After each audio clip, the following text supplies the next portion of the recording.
right. Welcome to the 7th episode of the Pink Hoodie Podcast. I have here Josh McCune.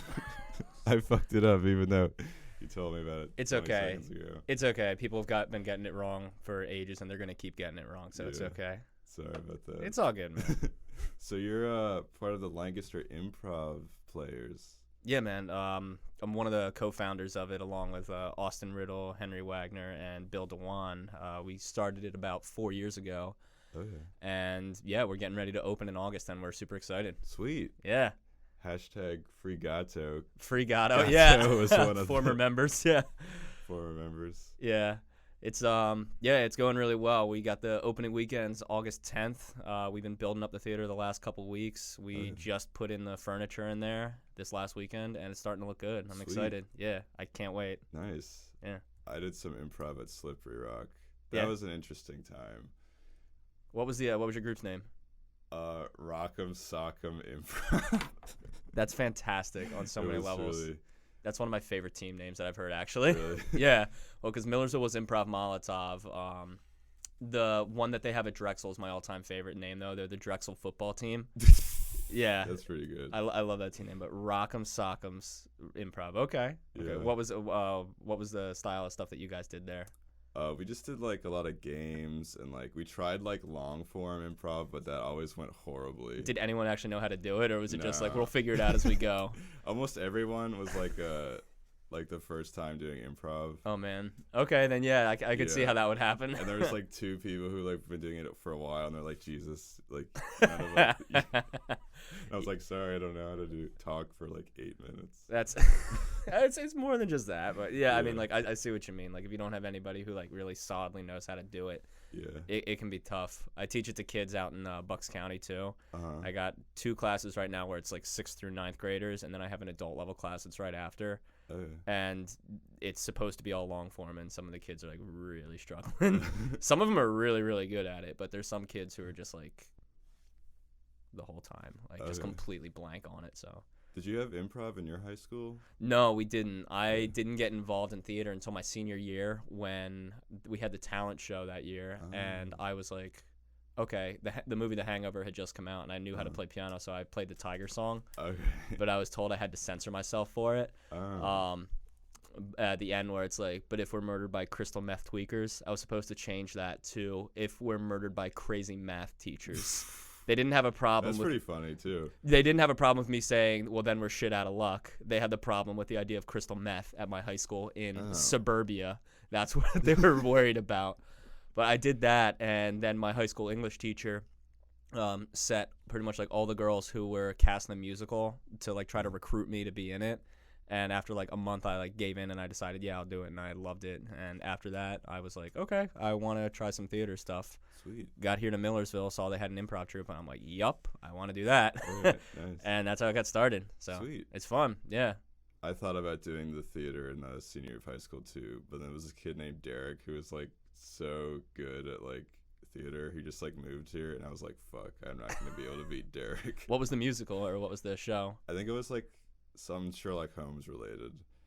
I would love to see a Sherlock Holmes musical. And there was only like 3 characters in the whole Oh, seriously? thing. Oh man, that's weird. And I was like, there's no way I'm gonna get this on my first try. Yeah, well, you got it now, right? Yeah. Are you trying to do any of the theater stuff here? I would like to eventually. Probably once school starts. I feel like I'm gonna have more time actually. Yeah. Well, what are you majoring in here? Broadcasting. Broadcasting. Okay. Yeah. Then you're gonna have plenty of time. You'll absolutely have plenty of time. If you're gonna be like a science major or something, I'd be like, good luck. But nah, definitely get involved as soon as you can. Yeah. Hey Nick. Hey. Hey. Do you want to come say hi? Hey, how's it going, man? Hey, I saw you do stand up before. Oh, hey, how's it going? I like your Paddington shirt. I'm Josh. We have nice to meet you. Nicholas Levin. You want to say hi? Hi, everyone. Hey, Nick. Continue, please. I hope it was good stand up you saw. It was funny. What do you remember what I was doing there at all, or? I remember there was a bit about you being adopted. Oh yeah, that's my big thing, because it's like, oh great, like bought and paid for. There's plenty of material there. Yeah. You got to be careful about it though. I did the Philly's Funniest competition a couple weeks ago at Helium, and you really got to know your audience, because I have a joke where it's like, so people get confused at times when I'm talking about my parents, because they'll be like, wait. Are you talking about your real dad or your fake dad right now? And I'm like, fake dad? You can't say that. That's a faux pas. And I'm like, that's like the smartest joke I have. It takes a sec. And the audience reacted the same way you guys did. Yeah. Or it's like, what? And then I was like, okay, well, I just lost. So it's all good. But yeah, it's fun. Like the adoption jokes are the bread and butter. That's the stuff, because it's like nobody else has that kind of stuff. Yeah. Except for, there's one of my other friends who does stand up in Philly, John Deary, who has been doing a little bit longer. And I went on before him one time at an open mic. I had no idea who he was, and he comes up after. He's like, so I'm also adopted. And I'm like, brother. But yeah, that's the fun stuff. I love doing the stand-up too. Yeah. It's different mix. So I love stand-up so much. Stand-up, so your stand-up stuff is good too, and your voice, like when you have like a good speaker system too with like the mics too, like it makes everybody pay attention, because it's like, why is my drink shaking right now? That's pretty much like everybody has to like sit down and pay attention to that. I always put like the microphone like right at like my mouth, and everyone's like, why are you like almost licking the microphone? I mean, hey, like everybody's got their style for setting it up too. Like I saw one guy one time when I was doing a mic in Philly who came up with like a Clorox wipe and wiped down the mic right before he was about to go on, and he was on second. So I'm like, what does that say about his opinion of the guy who was on right before him? It's like, ugh. But I'm like, I don't blame him at all whatsoever. Like I really want to start carrying him around, but yeah. I'm not surprised. I'm not like worried about germs at all. No, like at all, because I heard this like one George Carlin bit. He's like, I used to like swim in like the sewers filled with like shit, and now I never get sick because my immune system is like on fleek. Are you serious? If that's the way to get it done, then my kids are skipping the public pool. If when I do have them, they'll wind up in the sewer. But I was actually just in the hospital last month because of something that you get from swimming in like overly chlorinated water. So there's something that's like deemed as like too clean. Because this like parasite apparently is like the only thing that can survive in that like super chlorinated water. And I was in the hospital for 4 days because of this thing too. Yeah, it was wild. Damn. Lost 11 pounds because of it, so that was fun. Jesus. Yeah. So it was something, all right. Yeah. I hate the doctor. They're always poking you with shit. Oh my gosh. Well, because it was a digestive thing, I was probed properly for the first time ever, and it was asshole. Yes, right up in there. It was not a great way. It was the night of the Game of Thrones finale too.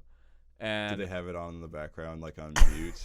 I was like, can you like just put this on so I can have like some kind of like distraction whatsoever? There was a TV in the room. It's like, oh, we don't get HBO, and I'm like, my copay is $1,000. You guys can afford HBO for this emergency room. Come on, please. You're like, here's my HBO password. Just sign me in before you slide it in. It was not good. And I yelped, and my girlfriend was in the room too, and she's like, "Oh, it's not that bad." And I'm like, "You wouldn't know." Yeah. But I had to get an enema one time, like from my mother. James, I mean, Nick's what? Face. You're fucking. An enema from your? How old were you? Like, she helped me with it. Why? Because she's his mother. She'll help. She's always there for him. That's love for a child. What? Why don't you go to a doctor? Well, they gave me the stuff little bottle, that you put in. Yeah, it's like a ketchup bottle, Squeeze in your but it's like clear liquid. So I was like laying on the bathroom floor.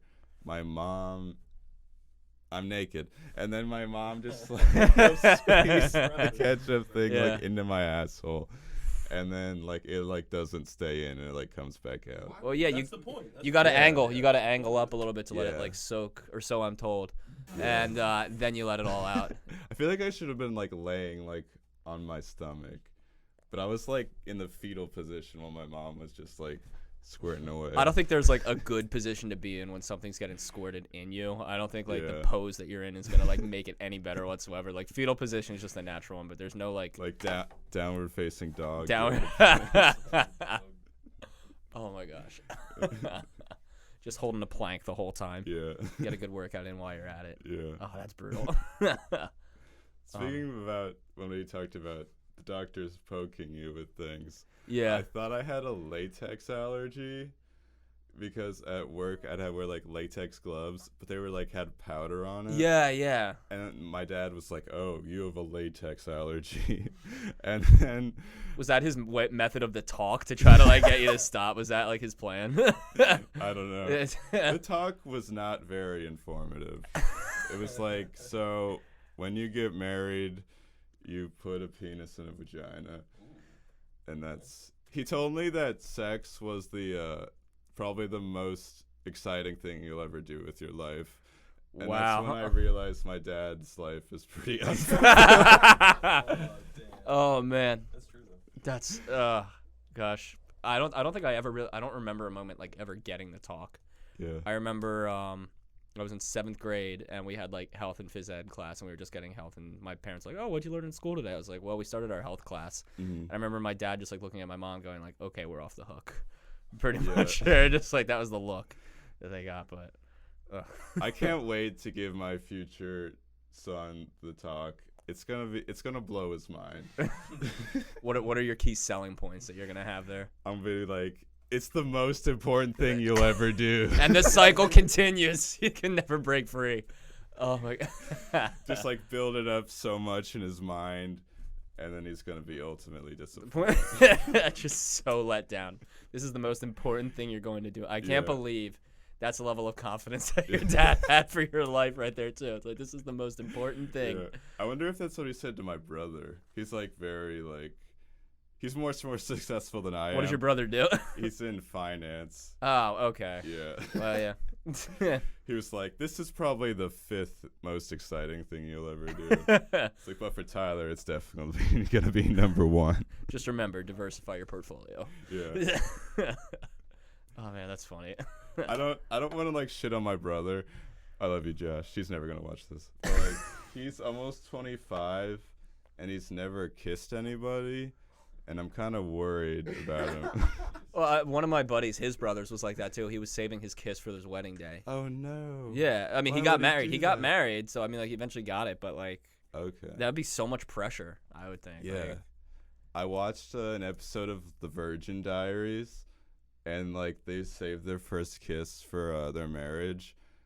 And it was the most uncomfortable, like, 7 seconds of my life watching them kiss. Did they just, like, walk in, like, They're lips like, up gay? You're just like me doing stand-up, just, like, really close to the mic. Really just close like, to it, but not actually, like, touching it. Yeah. Oh, man, that's funny. I have a question if you'd like to. Oh, I love questions. Here we go. This is probably the best question that's been on this podcast. Bring it on. Have you ever been pulled over for speeding while wearing a Speedo with Speedy Gonzalez while watching Speed Racer while popping a bean and then you're speeding, all because you had the need for speed? All of those things, all of those separately but never together. Have you ever popped a bean? What is popping a bean? It's taking ecstasy. Oh no, I've never. Or no, but Xanax? Oh. I didn't realize that ecstasy and Xanax were so interchangeable. They're not. It's just like slang. Yeah. That's the slang? Like, different areas have different slang. Oh, a bean is Xanax in some places? Mm-hmm. My therapist tried to get me on Xanax. He's like, hey, you ever want to get on Xanax? As an emergency medication, you can do that. So I am actually... I'm woefully ignorant when it comes to like medicines and drugs and like all that stuff that they do. So Xanax like is supposed to chill you out, right? Yeah. Okay. But it's like really chill you out. What's the difference between chill you out and like really chill you out? Like you probably couldn't answer the phone on Xanax. What? You forget that you take a Xanax. Yeah, you forget. You've forgotten that you take another one. Wow. Yeah, I had a kid in my house one time off 7 Xans. Oh my god. Damn. 7. What'd you do with the body? What? That's man. It was bad. I was worried. But like he was like, I'm gonna take another one. We were like, nah. He's like, bro, I didn't take any today. I was like, what are you talking about? You're like, you stumbled into my apartment and almost spilled a whole entire bottle of wine on my hard drive. Like, Jesus, that's awful. Yo, he popped a bean and then he was not speeding. He was not speeding. Not at all. Oh man. He was slowing. He was on the brakes. That wasn't funny. Shoot your shots. The wildest thing that I've had was the morphine at the hospital for sure. Okay. And I kept like this was this was this was actually just like last month. Yeah, because like the parasite thing in my gut was like absolutely killing me, and I was just like, can I have some morphine, please? And they're like, we need to run some checks, which is basically like going into my background history and seeing if I'm just like a drug addict trying to scam for these things with like this abdominal pain while I'm shitting out blood, which is the most metal thing I've ever done.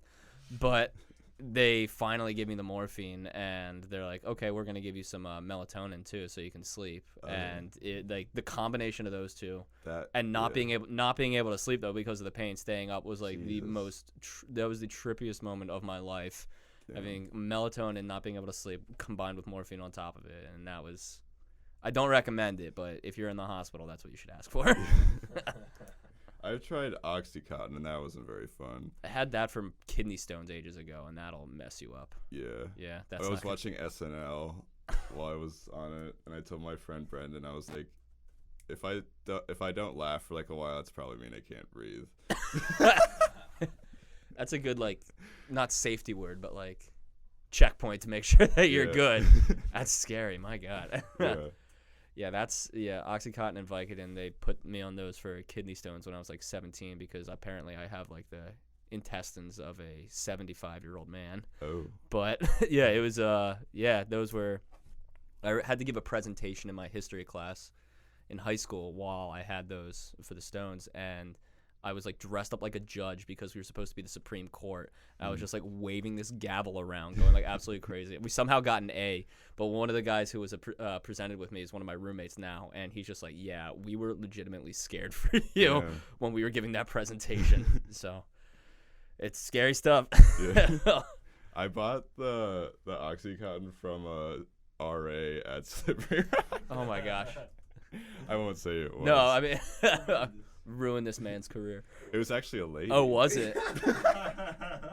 RAs, like, when you first see them, you think they have so much power, and then you realize, like, just what kind of people they are.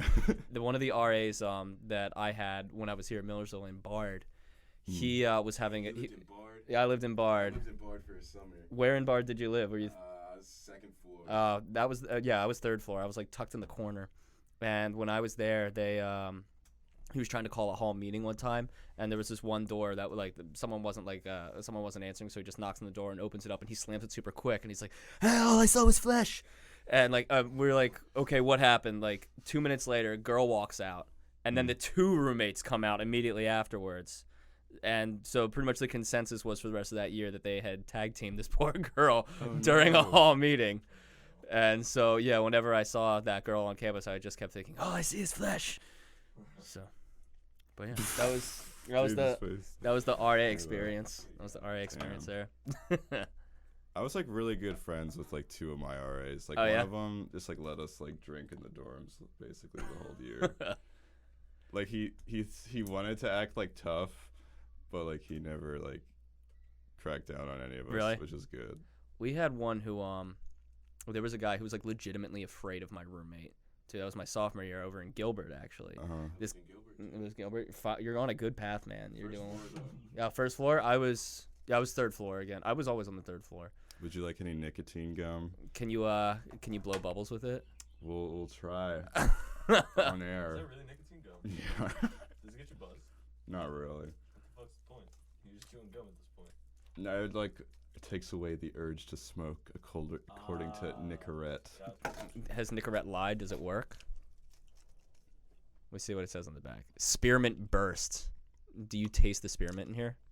Yeah, but like then once you chew it for like more than a minute, it tastes like assholes. Because like it tastes like nicotine, but in like mouth form. Isn't that where you normally take your nicotine? Yeah. Try blowing a bubble. I want to see if this works. All right.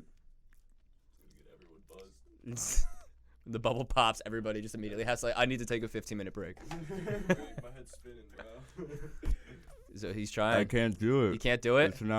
It's not bubblicious. Yeah. Maybe if you pop all these at once. Nah, that'll get me rolling off a bean. Roll a bean. Oh, that's funny. Like if you can't find ecstasy or Xanax, you just take like 5 nicotine gum pieces. Are you serious? No. I was just like, wait, what? Again, I don't know anything about drugs. Yeah. There was one of my buddies. He doesn't smoke, but what he'll do is he'll take trash cigarettes, ones that are like half smoked, and he'll like get those and try to trade his way up for a full cigarette. Really? Yeah, I'm dead serious. Damn. Like he'll find like half of a cigarette in an ashtray. He'll take a couple puffs and be like, oh hey, you want? I'll give you 2 halves for 1 whole to random strangers. And I saw it work one time when we were out in Pittsburgh. Damn. It is. You should be on Pawn Stars. It would do great. Best I can do is half a cigarette. That's Okay. the best I can get. I remember I was at Nordstrom, and like I started like smoking a cigarette as I was like walking out. You can figure out to make sure a child's not dying. No, it's just the people. It's the church, bro. So yeah, a child might just be getting molested instead. I don't know if it's a Catholic church. They don't have to be Catholic to get molested. True. I was Bad in. people go in all churches. You heard it here first. Bad people go to all churches. Why do you think they're going to church? They're trying to repent. Exactly. You never see an innocent person just sitting in church like, I've got nothing to worry about. If I died today, I'd be fine. My brother said this weird thing. He's like, you should be ready to like die today if you're like a Christian, so then you can get to heaven. I've I was heard multiple. That's why I always have a bottle of bleach at my place. that kind of frightened me. Like I feel like he's gonna be like driving, and be like, I'm gonna take my hands off the wheel. Well, you know what Jesus, the take the saying is, wheel. right? What? Everyone's an atheist until they die. Like the moment that they die. Oh yeah. And then they're like, I "Oh, feel like fuck, when I I like well, I'm about to die, I'm gonna be like, I'm so sorry, Jesus, take me with you. I accept Jesus as my Lord and Savior, and then Yeah. just poof, you're good. You're good. You're good. You're covered. Yeah. You're covered. That's my girlfriend has a saying too. She's like, "Well, do you believe in fate?" I'm like, "I guess so, yeah." And she's like, "Well, then don't look before you cross the street." I'm like, "That's absolutely terrifying." Yeah. I think your girlfriend just wants you to die. I think that there's some days where I believe that for sure. Some days I believe that for sure.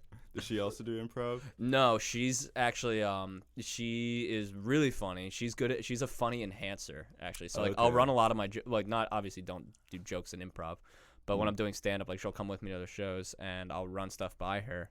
And she will be like, okay, like she'll like genuinely say, like, okay, yeah, that's good as it is, or you should Okay. adjust it a little bit. So Nice. not quite a ghostwriter because I acknowledge that she takes credit. So kind of like a poltergeist writer, I guess. Okay. I guess that would be the appropriate term.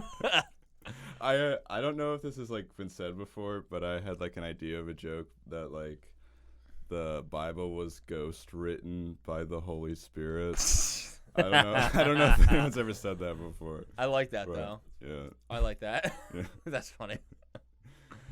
because no one actually read No- it. Just kidding. I don't know. I'm not religious. Yeah. So yeah, I mean like I'd like to think that there's something out there, but Mm. at the same time, like it's just so much work. I Yeah. like my Sunday mornings Yeah. way too much. I like them way too much. Like I want to believe in something, Yeah. but it's like hard. Especially when it's yourself, right? If I can't even believe in myself, how am I going to believe in God?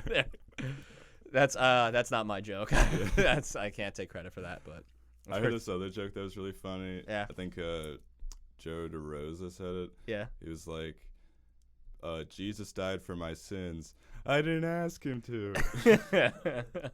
I never asked for this. Yeah. Oh, that's funny. I have another. Oh, this isn't a joke, really. Oh, But, I have a question. go for it. Did you know what the word flatulate means? That's fart, right? Yeah, it's the medical term for fart, according to doctors. Flagellate or Flatulate. Flatulate. Yes. One is to like hit somebody with a whip. Flagellate. Flagellate. Flagellate. Yeah, like with 2 G's. Mm-hmm. Wow, Mm, I didn't know that one. Fun facts. interesting. They have to after a surgery they actually have to clear somebody. They have to do the big 3. They have to be able to eat, hold it down. They have to be able to pee, and they have to be able to fart before you're allowed to be discharged. Really? After like any kind of like major surgery, they have to they have to do that. Have to clear those. So it was the big Oh. 3. Speaking of medical shit again, so I wanted to be a nurse for a minute, Yeah. and I volunteered at the hospital when I was 17. Oh really? That's cool. Yeah, and that's an experience that fucked me up. So like, on like my second day, Yeah. I was shadowing this guy named Brendan, Mhm. and he was like, "Hey, come into this room with me." He didn't give me any warning beforehand, and there was a naked man, an overweight naked man, who just so happened to be dead. Oh my god. Wow, and that was he just like brought you in just to see that. And he's like, "All right, we're gonna have to like clean the body and put it in a body bag, and then move it down to the body place." The body. And then like I didn't want to like touch this naked man, so I was like looking away because I didn't want to like look at it, and then I looked over for a second and I just saw him like scrubbing his balls with like a washcloth. I can still. I like that. That's where he starts. That's like his. I don't think that's where he started. I was looking away for a while, and I was like, "Is he almost done yet?" I was like, "No, he just got to the testes." Oh, okay. He just got to the test. Glad we're being medical professionals here. And then I had to help him with like a few other nurses, like roll him onto this like. Was it a big guy? Yeah. Yeah. Like a surfboard looking thing, and then we like moved that onto like a gurney, and then we had to like roll him down to the stairs. I mean, we rolled him down. Roll him down this. He's not gonna mind, I don't think. And, but at this point, he won't care. Yeah, we took him to the morgue place. Oh. Yeah. That'll mess you up a bit. Yeah. Yeah. They And then. Ugh. And then he helped. I had to like get rid of this guy's like tissues and like soda can, and he didn't tell me that he had AIDS. And I was like, "Brendan, look, I know you have a difficult job, but please give me a heads up Oh my god. when there's naked dead people or AIDS tissues." Oh my god. That's And then I was horrifying. freaked out. I thought I Yeah. had AIDS for like a month, and I was like, "Oh, it's been like a couple of years now. I guess I didn't have AIDS." That's terrifying. Oh my Yeah. god. Apparently, they just found like a cure for HIV at Temple University. Oh, They were just like, yeah, they were just doing that. I saw that on the news the other day. I'm like, that's wild. dang. Yeah. So I I mean, feel like Magic Johnson's known about that forever. well, yeah. I mean, with Yeah. with the money he's got, There's he's known for a definitely while. a cure for cancer and a cure for AIDS out there, I feel.